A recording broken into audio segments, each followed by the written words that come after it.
Saudara ya, topik yang akan saya bawakan pada sore hari ini adalah kelegaan yang sejati. Yang terambil dari Matius 11 ayat yang ke-28 sampai ke-30. Mari kita baca bersama-sama. Marilah kepadaku semua yang letih lesu dan berbeban berat, aku akan memberikan kelegaan kepadamu. Apakah ada ayat berikutnya? Marilah kepadaku semua yang letih, lesu dan berbeban berat, aku akan memberi kelegaan kepadamu. Pikulah kuk yang kupasang dan belajarlah padaku, karena aku lemah lembut dan rendah hati, dan jiwamu akan mendapat ketenangan. Sebab kuk yang kupasang itu enak, dan bebanku pun ringan. Amin. Saudara, ada sebuah ungkapan yang mengatakan, jiwa yang gelisah tidak akan pernah puas dengan kekayaan dan kesuksesan. Dan ungkapan ini telah dibuktikan kebenarannya oleh seorang tokoh musik country yang telah meninggal dunia dengan cara bunuh diri. Ia memiliki hampir 40 album dan banyak lagunya pernah bertengger di puncak tangga musik country Billboard. Namun dia juga pernah beberapa kali kawin cerai dan mendekam di penjara. Meskipun dia memiliki segudang prestasi, ia pernah mengeluh dengan mengatakan, ada kegelisahan dalam jiwaku yang tidak pernah berhasil kutaklukkan. Baik itu dengan kesibukan, pernikahan, atau makna-makna lainnya. Dan sampai taraf tertentu, kegelisahan itu tetap ada. Dan itu akan terus ada sampai aku mati. Sayang sekali saudara, pemusik country ini sampai akhir hidupnya tidak memiliki kelegaan jiwa. Saudara, semua orang pasti ingin terbebas dari beban hidup. Namun demikian, tidak ada seorang pun yang dapat bebas sepenuhnya dari beban hidup, baik itu kecil maupun besar. Beban hidup seakan melekat dalam hidup manusia. Seseorang yang terlihat bahagia di luar, ternyata dapat saja menyimpan banyak beban hidup di dalamnya jika kita mengenalnya lebih dalam. Beban hidup bisa melalui sakit penyakit, keadaan ekonomi yang tidak stabil, masalah pribadi, keluarga, pekerjaan, percintaan, keuangan, dan lain sebagainya yang harus kita hadapi. Dan itu semua dapat membuat kita merasa letih, lesu, capek, takut, dan berbeban berat. Ini juga yang terjadi pada masyarakat Yahudi pada masa itu. Para ahli-ahli Taurat dan orang-orang Farisi meletakkan beban yang sangat berat untuk menjalankan hukum Taurat. Di mana hukum Taurat terdiri dari 613 perintah. Dan perintah-perintah itu semuanya harus ditaati. Melanggar satu perintah berarti melanggar keseluruhan hukum Taurat. Artinya saudara, semua perintah dalam hukum Taurat harus dilakukan dengan sempurna. Belum lagi orang-orang Romawi yang menekan mereka. Dan juga persoalan hidup sehari-hari yang sangat bebannya berat bagi orang-orang Yahudi. Itulah yang membuat orang-orang Yahudi berletih lesu dan berbeban berat. Apakah masih ada kelegaan? Banyak orang tidak memiliki kelegaan. Seperti penyanyi country tadi yang mati dengan cara bunuh diri. Dia kira bunuh diri adalah sebuah solusi. Banyak orang memiliki solusi yang salah. minum-minum berfoya-foya, bahkan akhirnya dia kira bunuh diri adalah sebuah kelegaan. Jadi sebenarnya, apakah masih ada kelegaan? Ada. Apakah saudara mau mendapatkan kelegaan itu atau tidak? Jika ya, ada 3 syarat yang harus dilakukan untuk mendapatkan kelegaan yang sejati. Yang pertama adalah datang kepada Tuhan.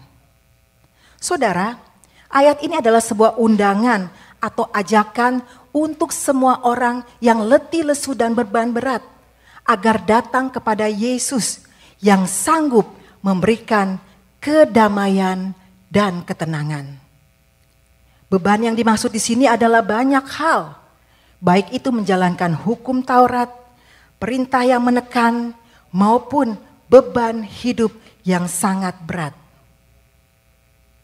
Hari ini, saya tidak tahu beban hidup apa yang menekan saudara.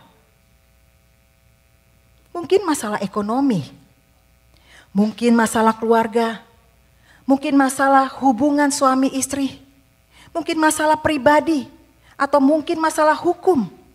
Saya tidak tahu, tapi beban apapun, termasuk beban dosa, kesalahan, guilty feeling, dan lain sebagainya. Ingat, ada solusinya. Datang pada Yesus. Lalu pertanyaannya, apa yang dimaksud dengan datang padanya? Maksud istilah datang padanya di sini ada 2 pengertian. Yang pertama adalah belief. Belief di sini supaya kita trust, percaya seluruh hidup kita hanya kepada Tuhan. Supaya saudara diberikan kelegaan, supaya saudara diberikan pelepasan. Dan meaning yang kedua atau arti yang kedua adalah minta tolong. Tempat saudara mengadu pertama kali. Izinkan saya bertanya, apakah selama ini saudara sudah mempercayai Tuhan dalam hidup saudara? Kalau belum, terimalah Yesus dalam hidupmu dan jadikan Yesus sebagai tempat mengadu. Tapi kalau sudah, bangunlah hubungan dengan Tuhan. Selama ini, kalau saudara berbeban berat dan berletih lesu, siapa yang saudara cari terlebih dahulu?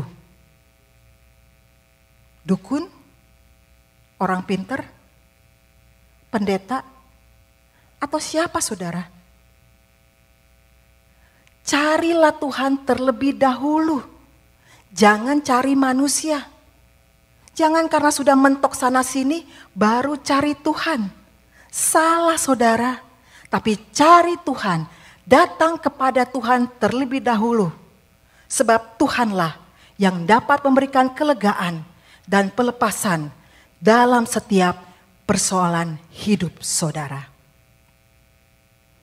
Di sebuah pabrik pengolahan kapas, ada sebuah tulisan yang ditempel di pabrik tersebut. Tulisan itu berbunyi, jika benang Anda ruwet, datanglah kepada mandor. Suatu hari, ada seorang pegawai baru pada saat bekerja, benangnya ruwet. Lalu pekerja baru ini berusaha untuk mengurai benang itu dengan caranya sendiri. Tapi bukannya benang itu tambah benar, malahan benangnya tambah ruwet. Akhirnya pekerja baru ini datang kepada mandor, melaporkan mengenai benangnya. Melihat benang tersebut, si mandor langsung bertanya, apakah saudara berusaha mengurainya sendiri? Lalu pegawai baru itu mengatakan, ya, saya mencoba melakukan yang terbaik. Lalu si mandor berkata, tidak, Anda tidak melakukan yang terbaik, ujar si mandor. Melakukan yang terbaik adalah dengan datang kepada saya. Saudara, mandor di sini adalah simbol Tuhan Yesus. Izinkan saya bertanya, kalau saudara selama ini letih, lesu, dan berbeban berat, ruwet seperti benang itu, siapa yang saudara cari? Kalau saudara cari terlebih dahulu A, B, C, dan D, itu berarti saudara tidak trust kepada Tuhan. Saudara tidak percaya kepada Tuhan, tapi saudara percaya kepada hal yang lain. Berarti saudara, trust di sini adalah datang dan cari Tuhan terlebih dahulu. Apakah saat ini saudara merasa letih lesu dan berbeban berat? Kuncinya adalah datang kepada Yesus dan Dia akan memberikan jalan keluar. Jangan datang kepada manusia saudara, tapi carilah Yesus terlebih dahulu. Poin yang kedua, memakai hukum yang baru. Saudara, istilah pikula kuk yang kupasang adalah kuk yang lama itu adalah hukum yang lama, harus dibuang dan diganti dengan kuk yang baru atau hukum yang baru yang diberikan oleh Tuhan Yesus. Artinya, sesuatu yang berat yang saudara tanggung selama ini dapat Yesus tanggung. Kuk yang lama itu adalah Taurat yang begitu banyak, peraturan pemerintah maupun persoalan hidup yang berat yang harus mereka tanggung, dan itu membuat mereka berbeban berat. Dengan Yesus mengatakan, pikulah kuk yang kupasang, berarti Yesus menawarkan sesuatu yang baru, yang lebih ringan, yaitu perjanjian baru. Dan kuk yang lama itu adalah perjanjian lama. Dari ratusan larangan dan perintah, itu membuat mereka tidak sanggup, yaitu orang-orang Yahudi. Belum lagi ditambah dengan aturan pemerintah dan beban kehidupan yang begitu berat. Nah sekarang saudara, Yesus datang untuk memberikan hukum yang baru.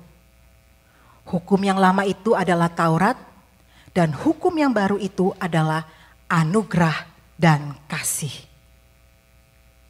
Pikula kuk yang kupasang itu ringan. Berarti saudara, kuk yang baru itu memberikan ketenangan, memberikan kelegaan, sehingga saudara bisa menjalani hidup dengan lemah lembut seperti Tuhan Yesus. Ada sebuah pembaruan dari yang lama. Yesus berbeda dengan para ahli Taurat. Para ahli Taurat itu seperti hakim, tapi Yesus datang seperti gembala yang baik, yang memberikan kuk yang ringan. Jadi kalau saudara mau stay dengan hukum yang lama atau kuk yang lama, saudara tidak akan tenang. Tetapi di dalam Yesus ada ketenangan. Sebab dialah hukum yang sejati, kebenaran yang sejati. Maka saudara akan hidup di dalam kasih setia Tuhan, anugerah Tuhan, sehingga hati saudara akan menjadi lemah lembut, tidak mudah menghakimi, bisa mengampuni dan bisa mengasihi. Berarti saudara, dengan anugerah Kristus, dengan kasih Kristus, kita bisa menjalani hidup ini dengan lebih ringan. Menerima anugerah, memberi anugerah. Menerima kasih, memberi kasih. Seperti Yesus berkata dalam Yohanes 13 ayat 34, Aku hanya memberimu satu hukum yang baru, supaya kamu saling mengasihi. Saudara, kalau saudara hidup di dalam hukum kasih yang baru, yaitu anugerah dan kasih, maka wujudnya adalah lemah lembut dan rendah hati. Contohnya adalah seperti Musa. Musa adalah seorang yang paling lemah lembut. Kenapa? Karena ketika dia diserang oleh Harun dan Miriam, Musa tidak membalas, Musa tidak marah, Musa tidak mengeluarkan kata-kata yang menyerang Harun dan Miriam. Tapi dia tetap diam. Waktu dia dikritik sebagai pemimpin yang tidak becus, dia tidak mengeluarkan kata-kata kotor dan lain sebagainya. Dan Tuhan membela dia. Kemudian Harun dan Miriam diadili oleh Tuhan. Dan setelah Tuhan bela, Tuhan berkata, Musa adalah manusia yang paling lembut hatinya. Padahal sebenarnya Musa itu orangnya keras. Musa itu orangnya tegas. Tapi dia lembut. Berarti lembut di sini adalah soal perkataan. Dan rendah hati di sini adalah attitude. Tahu bersyukur, tahu berterima kasih, tahu membagi cinta kasih kepada orang lain, dan rela dipakai Tuhan. Contohnya adalah Joni Eareckson Tada. Dia mengalami kecelakaan sehingga mengakibatkan kelumpuhan mulai dari leher sampai ke bawah. Sehingga menjadikan dia seorang yang tidak berdaya dan tergantung kepada orang lain. Keadaan ini membuat dia patah semangat dan hampir bunuh diri. Dan dalam keputusasaannya, akhirnya dia belajar untuk menerima keadaannya dan mencari maksud Tuhan dari pengalamannya itu. Setelah itu saudara, hidupnya pun diubahkan secara luar biasa. Sisa hidupnya menjadi berkat bagi jutaan orang. Joni Eareckson Tada berkata, jika Tuhan mau memakai aku dapat menjadi berkat bagi satu orang. Akhirnya dia belajar melukis, dia belajar menulis, dan itu menjadi berkat bagi banyak orang. Dan inilah yang membuat dia semakin yakin bahwa Tuhan ingin memakai dia. Bahkan ketika dia kena kanker payudara, dia tidak marah. Dia tidak menyesal kepada Tuhan. Tapi dengan tenang dan damai dia katakan, bila Tuhan izinkan, pasti ada gunanya. Dan ternyata betul saudara, waktu orang tanya kepada dia, kamu gila ya? Udah kena kanker payudara, masih bisa bersyukur kepada Tuhan. Kenapa kamu bisa lakukan itu? Dia katakan, karena aku tahu Tuhan mau pakai saya untuk melayani orang-orang yang terkena kanker. Sehingga aku harus mengalami dulu supaya aku dapat melayani orang-orang yang kena kanker. Saudara, ini tidak mudah. Bukanlah hal yang mudah untuk dapat memahami itu jika saudara tidak memiliki anugerah dan kasih. Hari ini saudara, saya tidak tahu saudara mengalami apa. Apa yang membuat saudara berbeban berat? Kesalahan orang lain sehingga saudara marah dan ingin membalas? Karena saudara benci, saudara marah, saudara kesel sama orang itu, ada kepahitan. Atau apa saudara? Mari lepaskan anugerah. Mari lepaskan anugerah kasih kepada orang lain. Karena saudara punya itu. Berikan pengampunan kepada orang lain. Karena saudara punya itu.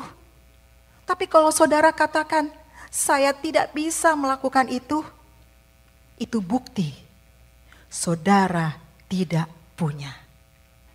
Kalau saudara bisa mengampuni, karena saudara sudah diampuni.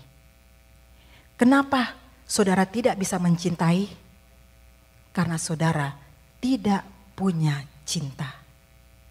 Sebab itu saudara, mari lepaskan kepahitan, dendam, kemarahan, benci, sebel, dan lain sebagainya.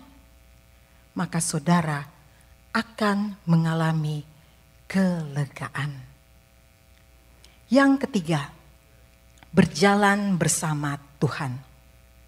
Saudara, dalam ayat yang ke-30 ada istilah pikula kuk yang kupasang.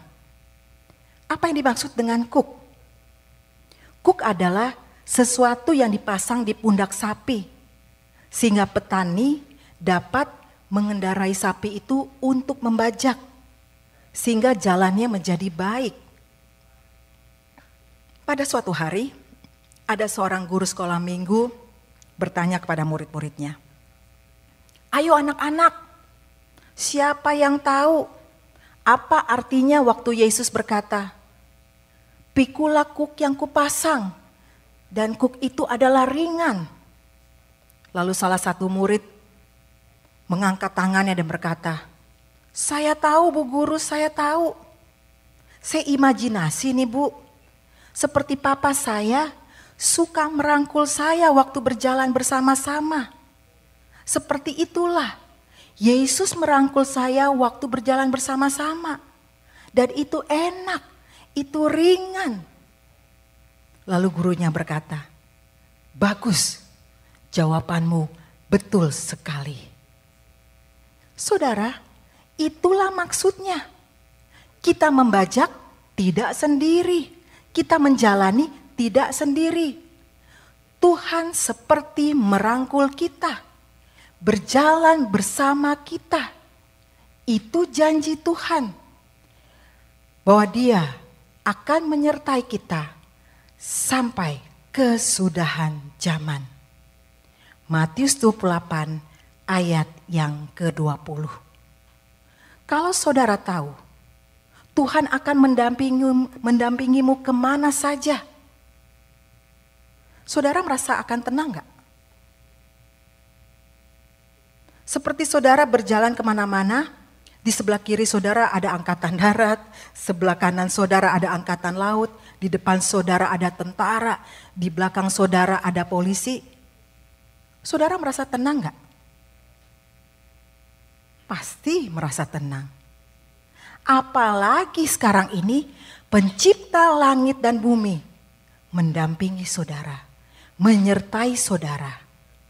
Pasti saudara akan tenang. Pasti saudara akan lega. Mungkin saudara pernah tahu tentang foto ini. Tolong ditampilkan. Foto ini berjudul "Jejak-jejak kaki di pasir", Footprints in the Sand.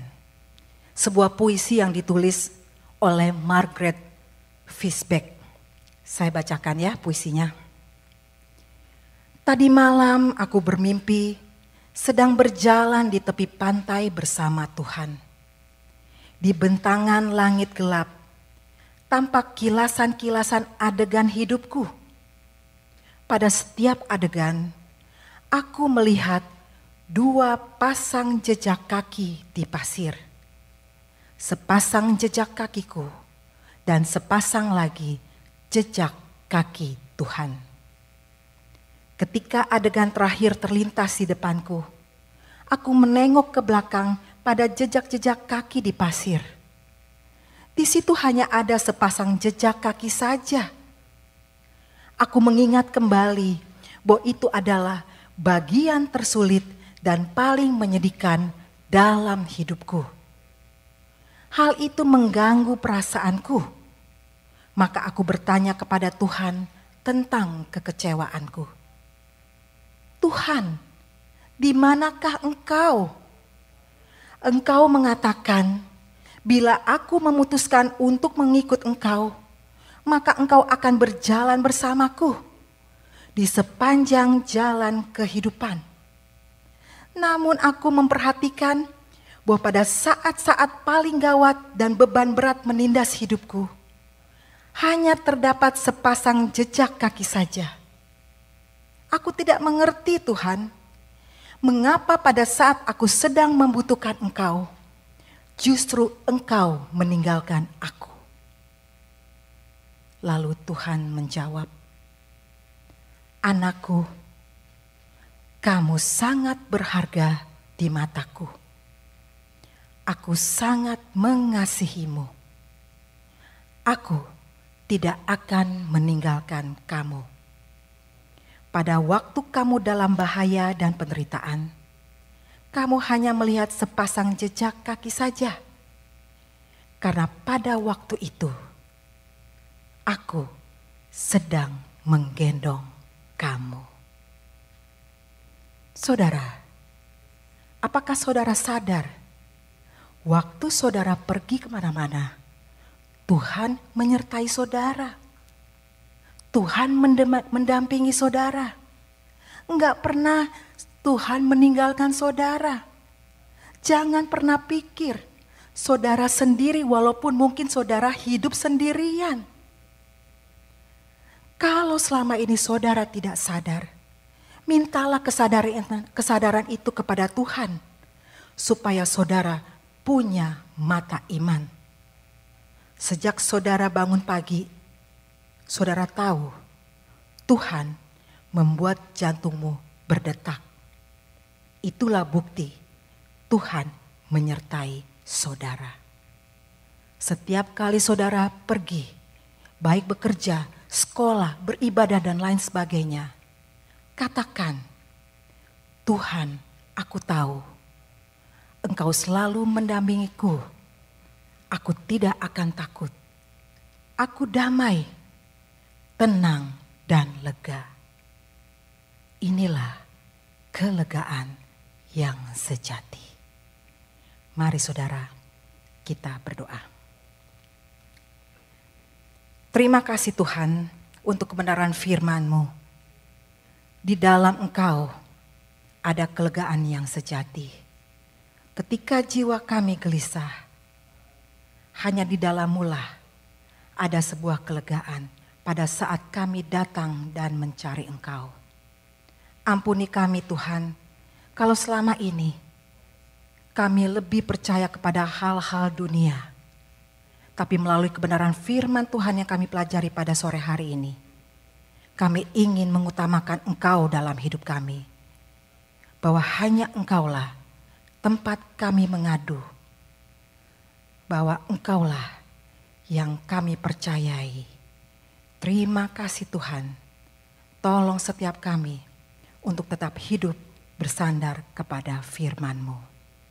Di dalam nama Tuhan Yesus, kami berdoa dan mengucap syukur kepada Bapa di surga. Amin.